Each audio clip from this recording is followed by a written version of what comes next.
Hello everyone, welcome to market news room.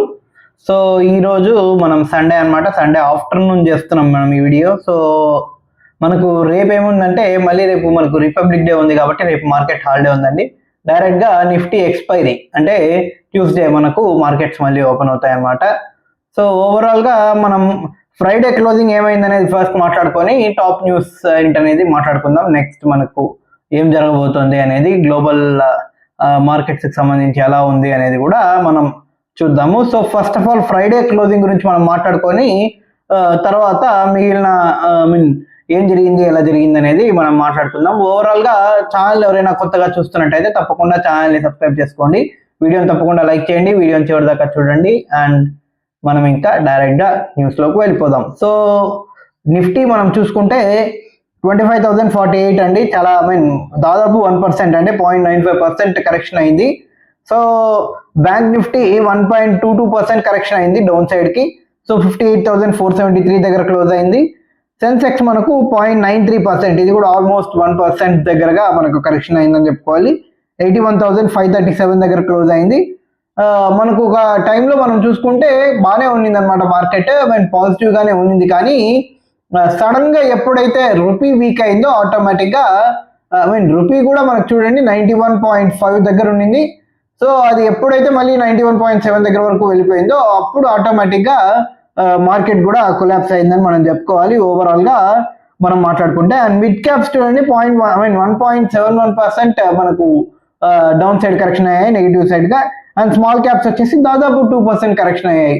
So ఓవరాల్గా మనకు mid cap small క్యాప్స్లో కూడా heavy correction అనేది మనం చూడడం జరిగింది. అండ్ ఏ సెక్టార్స్ పాజిటివ్ అని అడిగితే ఏ సెక్టార్స్ పాజిటివ్ లేదనమాట, అన్ని సెక్టార్స్ కంప్లీట్ నెగిటివ్గానే ఉంది మార్కెట్ ఓవరాల్గా. సో దాదాపు నో పాజిటివ్ సెక్టార్స్, అన్ని నెగిటివ్ సెక్టార్స్ సెక్టార్స్ వరకు అన్ని నెగిటివ్గానే ఉన్నాయన్నమాట. ఏవి పాజిటివ్గా క్లోజ్ అయిన సెక్టార్ అనేది లేనే లేదని మనం చెప్పుకోవాలి. టాప్ గెయినర్స్ లిస్ట్లో కనుక మనం మాట్లాడుకుంటే హిందుస్థాన్ జింక్, రెడ్డి ల్యాబ్స్, తర్వాత వోల్టాస్, తర్వాత మనకు చూసుకుంటే బంధన్ బ్యాంక్, ఇలాంటివి మనకు టాప్ గెయినర్స్ లిస్ట్ లో ఉన్నాయి. టాప్ లూజర్స్ లిస్ట్ లో కనుక మనం మాట్లాడుకుంటే మనకు అదానీ స్టాక్స్ ఎక్కువగా డౌన్ సైడ్ వెళ్ళాయన్నమాట. దీనికి కారణం ఏంటంటే అదానికి సంబంధించి ఏదైతే కేసు అది నడుస్తుందో బ్రైబరీకి సంబంధించి, దానికి సంబంధించి ఏదో న్యూస్ ఒకటి వచ్చిందనమాట. సో దానివల్ల స్టాక్స్ ఒక్కసారిగా పడ్డాయని మనం చెప్పుకోవాలి. సో ఓవరాల్గా అదానీ ఎనర్జీ సొల్యూషన్స్, తర్వాత అదానీ గ్రీన్ ఎనర్జీ, ఇలాంటివి మనకు నెగిటివ్ సైడ్ వెళ్ళాయి. తర్వాత మనం చూసుకుంటే మెయిన్గా పేటిఎం ఒకటి నెగిటివ్ సైడ్ వెళ్ళింది. అండ్ ప్రీమియర్ ఎనర్జీస్ ఇది కూడా మనకు నెగిటివ్ సైడ్ వెళ్ళింది అనమాట. సో ఓవరాల్గా మనం చూసుకుంటే రేపు మనకు తెలిసిందే రేపు రిపబ్లిక్ డే, సో రేపు మార్కెట్ ఉండదు. అండ్ మోర్ ఓవర్ మనకు ఒక స్పెషల్ ఏంటంటే రేపు మన ఫస్ట్ హైపర్సోనిక్ మిజైల్ సంబంధించిన టెస్ట్ అయితే ఉందన్నమాట రేపే. సో ఆల్ ది బెస్ట్ చెప్పుకోవాలి. మనకు నావెల్ హైపర్సోనిక్ మిజైల్ అనుకుంటాను ఇది. సో ఫస్ట్ ఆఫ్ ఆల్ రేపు మనకు యూరోపియన్ యూనియన్ సంబంధించిన లీడర్స్ అందరూ వస్తున్నారు. ఇక్కడ ఒకవైపు డీల్ అనేది జరుగుతుంటే మరోవైపు ఇక్కడ హైపర్సోనిక్ మిజైల్ టెస్ట్ అనమాట. ఇది మనకేంటంటే మ్యాక్ 10 అని చెప్తున్నారు స్పీడ్. సో హై స్పీడ్ అని మనం చెప్పుకోవాలి. అంటే మ్యాక్ 10 అని చెప్పుకోవాలంటే మనకు సౌండ్ కంటే 10 times ఫాస్టర్ అనమాట.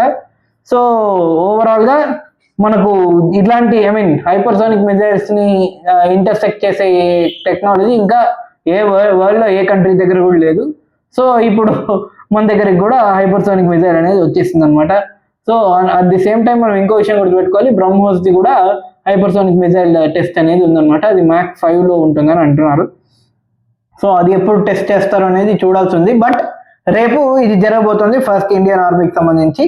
సో ఓవరాల్గా మనకు న్యూస్ వరకు మనం మాట్లాడుకుంటే ఫారిన్ ఎక్స్చేంజ్కి సంబంధించి అనమాట. ఇది ఇండియా ఫారిన్ ఎక్స్చేంజ్ అనేది పెరిగింది, $700 బిలియన్ దాటిపోయింది అనమాట. 701కి వెళ్ళిపోయింది. దాదాపు $14.17 బిలియన్ పెరిగింది. సో మన ఫారెక్స్ రిజర్వ్స్ అనేది పెరిగింది అనమాట. సో ఒక విషయం గుర్తుపెట్టుకోండి, దీన్ని మనము అలాగే కాన్స్టాంట్ గా ఉంచలేము, ఖచ్చితంగా ఖర్చు పెడుతూ ఉంటాం. కాబట్టి ఎందుకంటే ఒక పక్క రూపీ వీక్ అవుతుంది కాబట్టి ఖర్చు పెడుతూ ఉంటాం, మనమే మార్కెట్లో సేల్ చేస్తుంటాం డైరెక్ట్ గా. కాబట్టి ఆర్బీఐ కూడా సేల్ చేస్తూ ఉంటుంది కాబట్టి రూపీని మెయింటైన్ చేయడానికి. సో ఇప్పుడు మనకు $700 బిలియన్ దాటింది కాబట్టి కంటిన్యూగా అలాగే ఉంటుందని కాదు, అందుకని చెప్పి పెరగదని కూడా కాదనమాట, ఖచ్చితంగా పెరుగుతుంది. And at the same time మనకు ఖర్చు కూడా ఉంటుంటుంది అనమాట. సో కాబట్టి మనం ఓవరాల్ గా చూసుకుంటే మాత్రం $14.17 బిలియన్ పెరిగింది, $700 బిలియన్ దాటి వెళ్ళిపోయింది అనమాట. $701 బిలియన్ కరెక్ట్ గా చెప్పుకోవాలంటే. సో ఇంకా మనం డైరెక్ట్ గా మన మార్కెట్ ని ఎప్పుడు ఎప్పుడు చూసినా మనకు ఖచ్చితంగా ఒక మార్కెట్ ని ఇన్ఫ్లుయెన్స్ చేసే క్యాండిడేట్ ఎవరైతే ఉన్నారో ట్రంప్ గారు అనమాట. సో ఆయనకు సంబంధించి కొత్త న్యూస్ అనమాట. ఇది ఏంటంటే కెనడాకు సంబంధించి. సో కెనడా వాళ్ళు ఏం చేశారంటే ఇప్పుడు లేటెస్ట్ గా చైనాతో డీల్ చేసుకుంటున్నారు. సో అదేంటంటే వాళ్ళ ఈవీస్ ఏవైతే ఉన్నాయో చైనా ఈవీస్ ఇప్పటి వరకు కెనడాలో 100% టారిఫ్ ఉందన్నమాట అక్కడ. సో ఇప్పుడు దాన్ని డైరెక్ట్ గా 6% చేయాలి అని చెప్పి కెనడా వాళ్ళు అనుకుంటున్నారు అనమాట.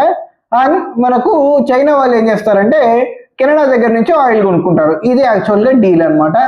సో యాక్చువల్గా డీల్ అయితే కరెక్ట్ గానే ఉంది, కానీ ఇప్పుడు ట్రంప్ ఏం చేస్తున్నారంటే మధ్యలో దూరి కెనడా వాళ్ళు చైనాతో డీల్ చేసుకునే దానికి లేదు, ఎందుకంటే ఒకవేళ చైనాతో కనుక వాళ్ళు డీల్ చేసుకుంటే నేను 100% టారిఫ్ వేస్తాను కెనడా మీద అని చెప్పి బెదిరించారనమాట. అండ్ మోర్ ఓవర్ దీనికి ఇంకో కారణం ఏంటంటే ఆయన చైనా మనకు కెనడా ప్రైమ్ మినిస్టర్ ఎవరైతే ఉన్నారో ఆయన ట్రంప్ గురించి చాలా హార్ష్గా మాట్లాడారు. ఇన్ఫాక్ట్ ఆయన ట్రంప్ పేరు కూడా ఎత్తలేదన్నమాట ఈ వరల్డ్ ఎకనామిక్ ఫోరంలో. కానీ దావోస్ లో జరిగిన సమ్మిట్ సంబంధించి ఇది. సో అక్కడ ఆయన మాట్లాడినప్పుడు చాలా హార్ష్గా మాట్లాడారు, కానీ చాలా ట్రంప్ మీద డైరెక్ట్ గానే అన్నారు, కానీ తన పేరు ఒక్కటే ఎత్తలేదన్నమాట అంతే. సో ఇప్పుడు కెనడా వర్సెస్ యుఎస్ఏ అనేది నడుస్తోంది. అట్ ది సేమ్ టైం చూడండి, పాత ఎల్ఐస్ ఎవరైతే ఉన్నారో యుఎస్ఏకి వాళ్ళందరూ పక్కకి వెళ్ళిపోతున్నారు, కొత్త కొత్త ఎల్ఐస్ అందరూ వస్తున్నారు అనమాట. సో ఇప్పుడు ఏం జరుగుతుంది అనేది చూడాలి. ట్రంప్ ఏం చేస్తాడు, మనకు కెనడా వాళ్ళు మాత్రం ఏం చేస్తారు అనేది కూడా చూడాలి. వాళ్ళు డీల్ అయితే ముందుకు వెళ్తున్నారనేది తెలుస్తుంది, ఎందుకంటే ఆల్టర్నేటివ్ అనమాట. ఇప్పుడు ఇరాన్తో ట్రంప్ ఆల్మోస్ట్ వార్ సిచ్యువేషన్ లో ఉన్నాడు కాబట్టి ఆటోమేటిక్ గా మనకు కెనడా ఆల్టర్నేటివ్ గా చూస్తోంది చైనా అనేది. సో వాళ్ళు కెనడా వాళ్ళు కూడా ఇప్పుడు మనతో డీల్ చేసుకోవడానికి రెడీగా ఉన్నారు. కొంచెం ప్రాబ్లమ్స్ అయినవి ఉన్నాయి. మనకు గుర్తుంటే వాళ్ళ లాస్ట్ ప్రైమ్ మినిస్టర్ ఎవరైతే ఉన్నారో Canada prime minister Justin Trudeau అనుకుంటాను ఆయన పేరు. సో ఆయనతో మనకు ప్రాబ్లమ్స్ పడ్డాయి. సో అప్పుడు కెనడాతో టైస్ అనేది కొంచెం కంప్లీట్ గా డౌన్ అయ్యాయి అనమాట. ఇప్పుడు మెల్లిమెల్లిగా పెరుగుతున్నాయి, బట్ చూడాలి ఎలా జరుగుతుంది ఏంటి అనేది. బట్ వాళ్ళు చైనాతో పెట్టుకుంటున్నారు అనమాట డీల్ అనేది. సో దానివల్ల సిచ్యువేషన్ ఏంటంటే ట్రంప్ ఇప్పుడు నేను టారిఫ్ వేస్తాను, 100% టారిఫ్ వేస్తాను అని చెప్పి బెదిరించాడు. సో కెనడా ఏం రెస్పాండ్ ఏమవుతుంది అనేది చూడాల్సింది ఉందన్నమాట. సో ఓవరాల్ గా మనకు మన వైపు కూడా వస్తే లేటెస్ట్ గా స్కాట్ బెసెంట్ వాళ్ళ trade secretary, USA trade secretary ఎవరైతే ఉన్నారో ఆయన అనుకుంటాను ట్రేడ్ సెక్రటరీనే, సబ్జెక్ట్ టు కరెక్షన్. సో ఆయన మాట్లాడారనమాట, ఈ ఎక్స్ట్రా 25% టారిఫ్ ఏదైతే రష్యన్ ఆయిల్ కొంటున్నామని చెప్పి మన మీద వేశారో సో దాన్ని తీసేస్తాము అని చెప్పి అంటున్నారు అనమాట. సో ఇండైరెక్ట్ గా ఏంటంటే మేము ట్రేడ్ డీల్ కి మేము రెడీ అన్నట్టు.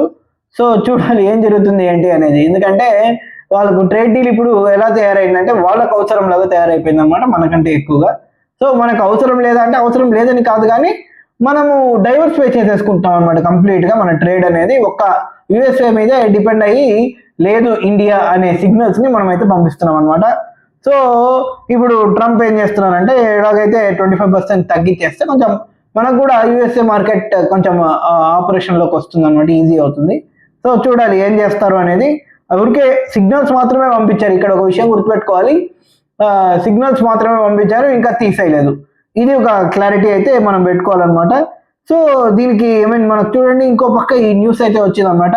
డాలర్ కి సంబంధించి ఇది డాలర్ ఫారిన్ గ్లోబల్ రిజర్వ్ గా మనకు ఏదైతే ఫారిన్ కరెన్సీ గ్లోబల్ రిజర్వ్ గా మనకు డాలర్ ఇన్నేళ్ళు అయితే వాడుతున్నామో ఇప్పుడు డాలర్ ఏ స్టేజ్కి వచ్చిందంటే ఈ సెంచరీలోనే లాస్ట్ 100 years లో చూసుకుంటే లోయెస్ట్ పాయింట్ లో ఉందని చెప్పి అంటున్నారు అనమాట. ఇది మనకు యుఎస్ఏకి అయితే కొంచెం డేంజర్ సిగ్నల్ అనేది మనం చెప్పుకోవాలి. సో మనం ఏం చేస్తున్నామంటే ఇక్కడ ఒక విషయం క్లియర్ గా గుర్తుపెట్టుకోవాలి, చైనాకి ఇది చాలా గుడ్ న్యూస్. వాళ్ళు ఇంకా డీడాలరైజేషన్ కి చాలా ఫాస్ట్ గా పుష్ చేస్తారు, రష్యా కూడా పుష్ చేస్తుంది. దానికి కారణం ఏంటంటే రష్యాని స్విఫ్ట్ పేమెంట్స్ లో నుంచి తీసేశారు కదా, కాబట్టి రష్యా కూడా ఏం ప్రాబ్లం లేదని చెప్పి వాళ్ళు కూడా డీడాలరైజేషన్ పుష్ చేస్తారు. బట్ మనం ఇండియా ఏం చేస్తుంది అంటే డీడాలరైజేషన్ పుష్ చేస్తుంది, కానీ ఫాస్ట్ గా కాదు. వాళ్ళు అనుకున్నట్టు చైనా రష్యా అనుకున్నట్టు ఫాస్ట్ గా కాదు, స్లోగా పుష్ చేస్తుంది అనమాట. దానికి కారణం ఏంటంటే మన ఎకానమీకి ఎఫెక్ట్ పడకూడదు అని చెప్పి మనం అనుకుంటాం అనమాట. అల్టిమేట్లీ ఒక విషయం గుర్తుపెట్టుకోవాలి, జియో పాలిటిక్స్ లో మన కంట్రీ తర్వాతే ఏ కంట్రీ అయినా, కాబట్టి మనకు ఏది ఇంపార్టెంట్ అనేది ఆలోచించే మనం డెసిషన్స్ అనేది తీసుకుంటాం అనమాట. సో మొత్తానికి డాలర్ అయితే తన ఉనికి అనేది మెల్లిమెల్లిగా కోల్పోతుంది. బట్ చాలా మంది ఏంటంటే ఆల్టర్నేటివ్ ఏంటి అని అడుగుతున్నారు. నేనేమంటానంటే ఆల్టర్నేటివ్ అనేది ఒక కరెన్సీ ఉండదు అని చెప్పి నేనైతే అనుకుంటున్నాను. బాస్కెట్ ఆఫ్ కరెన్సీస్ అనేది ఆల్టర్నేటివ్ ఉంటుందని చెప్పి నేనైతే ఎక్స్పెక్ట్ చేస్తున్నాను అనమాట.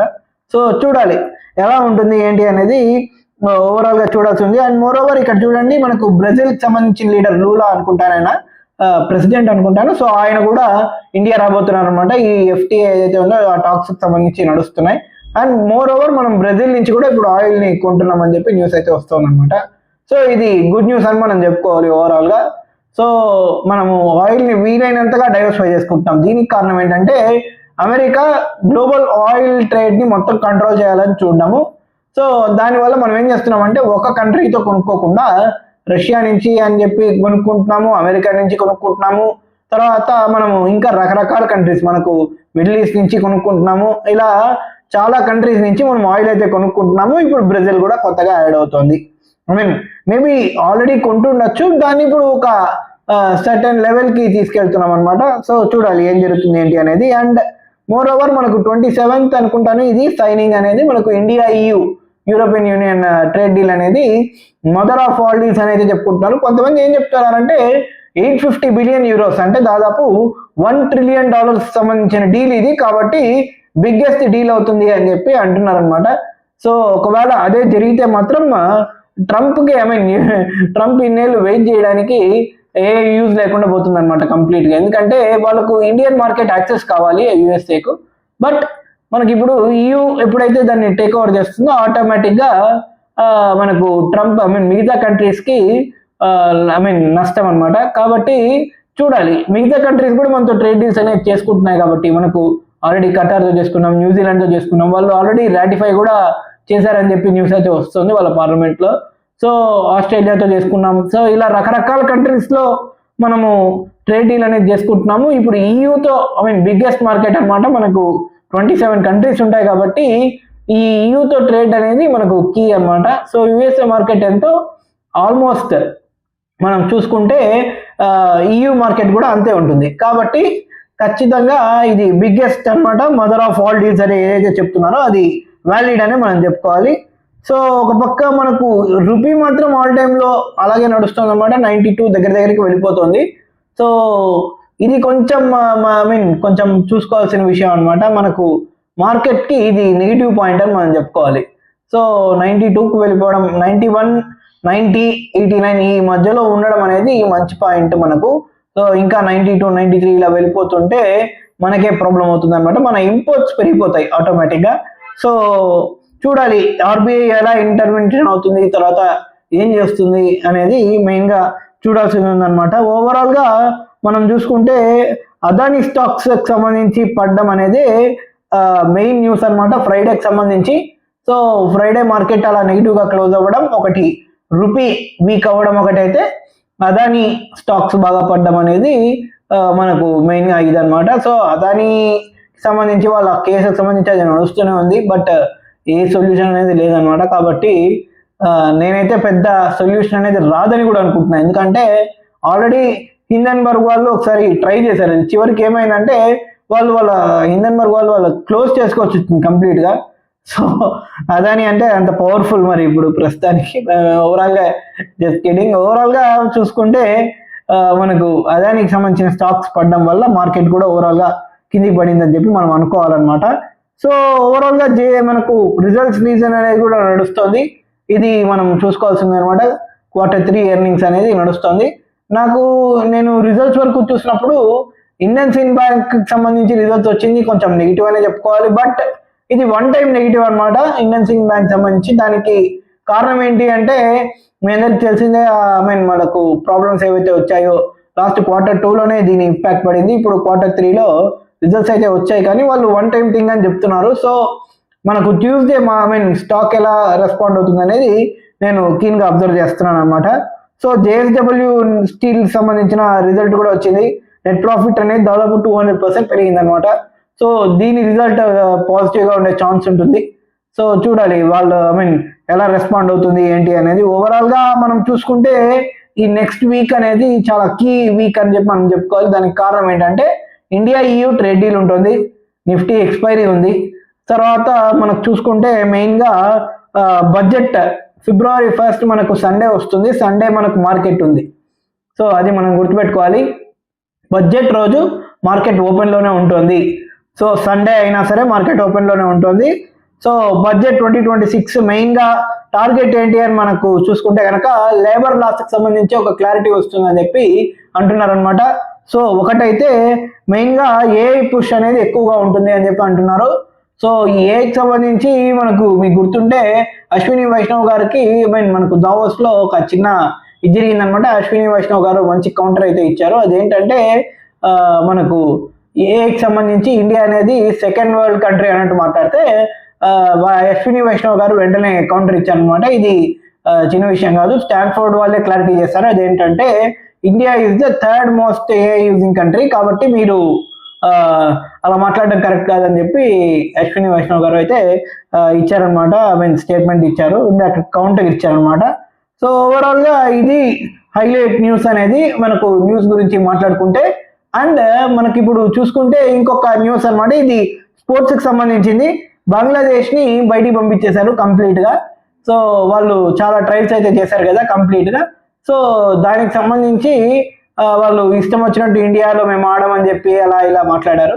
సో దానికి సంబంధించి క్లియర్గా మనం చూసుకుంటే ఏం జరిగింది ఏంటి అనేది మనకు ముస్తఫిజుర్ రహమాన్ అని చెప్పి వాళ్ళ బంగ్లాదేశ్ క్రికెటర్ ఎవరైతే ఉన్నారో అతన్ని ఐపీఎల్ నుంచి తప్పించేశారనమాట. బంగ్లాదేశ్లో హిందూస్ని చంపేస్తున్నారనే డిమాండ్ విపరీతంగా బంగ్లాదేశ్కి సపోర్ట్ చేయకూడదు అనే డిమాండ్ ఎప్పుడైతే వచ్చిందో ముస్తఫిజుర్ రహమాన్ని దాదాపు 9 crores పెట్టి కొనుక్కునేది KKR Kolkata Knight Riders team. So ఆయన్ని తనని బయటికి పంపించేశారు.